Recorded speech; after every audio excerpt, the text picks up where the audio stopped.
என்னால கொடுக்க முடியும்னு சொல்லியிருக்காரு. அந்த ஆப் மூலமா ஊழலற்ற ஆட்சியை கொடுக்கிறது சாத்தியம் நினைக்கிறீங்களா? கட்டாயம் சாத்தியம் தான். அடுத்து ஒரு படம் பண்ணிட்டு கொண்டாங்க, ஜனநாயகன் மாதிரி ஒரு படம் கொண்டு வந்தாங்க, அதுல சாத்தியம் தான். ஒரே பாட்டுல வந்து முதலமைச்சர் ஆயிடலாம், ஒரே விரல் புரட்சியில முதலமைச்சர் ஆயிடலாம், ஒரு ஓட்டு 49 ஓ அப்படின்னு போட்டு முதலமைச்சர், அது எல்லாமே சாத்தியம் தான். படையப்பா படத்துல வந்து ரஜினி சார் பணக்காரர், அதுக்கு எவ்வளவு நேரம் ஆச்சு? 3.5 நிமிஷம் தான் பாட்டு. பாட்டு முடிஞ்சோடனே தலைவர் கோடீஸ்வரர். அப்படியே கிரானைட் தான், அந்த கிரானைட்டை உடைக்கிறதுக்கே 3 வருஷம் ஆகும். 3.5 நிமிஷம் தான். அது சினிமால சாத்தியம். மொத்த படமே 2.5 மணி நேரம் தான். அது இது அப்படி கிடையாது. 5 வருஷம் ஆட்சி. அது சுலபமான. நீங்க கடன் 10 லட்சம் கோடி ரூபாய் கடன் அடைக்கிறதுக்கான வழி சொல்லுங்க. இன்னும் ஒரு 4 நாள் பிரச்சாரம் இருக்குதுங்க. திரு விஜய் அவர்கள் சொல்லட்டும், அவருக்கு பின்னாடி இன்புட் கொடுக்கணும்னு சொல்லுங்க. யாரோ 10 லட்சம் ரூபாய் கடனை எப்படி அடைப்பீங்க சொல்லுங்க. அது நீங்க சொன்னதெல்லாம் செய்வீங்களாங்கிற அப்புறம் விட்டுருவோம். இப்போ தலையில ஒரு பிரச்சனை இருக்குல்ல, 10 லட்சம், அது மறக்க முடியாதுல, அது யாரும் இல்லன்னு சொல்ல முடியாது. 10 லட்சம் கோடி கடனை எப்படி அடைப்பாங்க அது சொல்லணும். சோ இன்னோவேஷனான விஷயங்களை அறிவிச்சிட்டு போறது ஈஸி. சாத்தியப்படுமாங்கிறது பார்க்கணும். சாத்தியப்படுறது கையில் என்ன பிளான் வச்சிருக்கேன்னு பார்க்கணும். இன்னைக்கு வந்து நீங்க பாத்தீங்கன்னா திரு விஜய் அவர்களுக்கு மட்டும் தான் நடந்திருக்குங்க.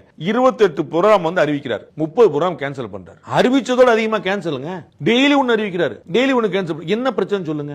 அப்ப இதையே ஒரு திட்டம் போட முடியல. நேத்து ஒரு பயங்கரமா காமன் இருந்துச்சு, ரைட்ல போறதுக்குள்ள வண்டி லெஃப்ட்ல போயிருச்சு, அதனால ஒரு இடத்துல பிரச்சாரம் கேன்சல். ஏங்க மெட்ராஸ்குள்ள டிரைவர்ட்ட சொல்ல மாட்டீங்களா? முன்னாடி பைலட் வெஹிக்கிள் போட்டுருக்குங்க, பின்னாடி எனக்கு தெரியல இப்படி வண்டி எப்படி திரும்பணுங்கிறது. நீங்க எப்படி இது டிரைவர் எப்படி திருப்பிட்டான்னு போவோம், எனக்கு ஒன்றும் புரியவே இல்லையே.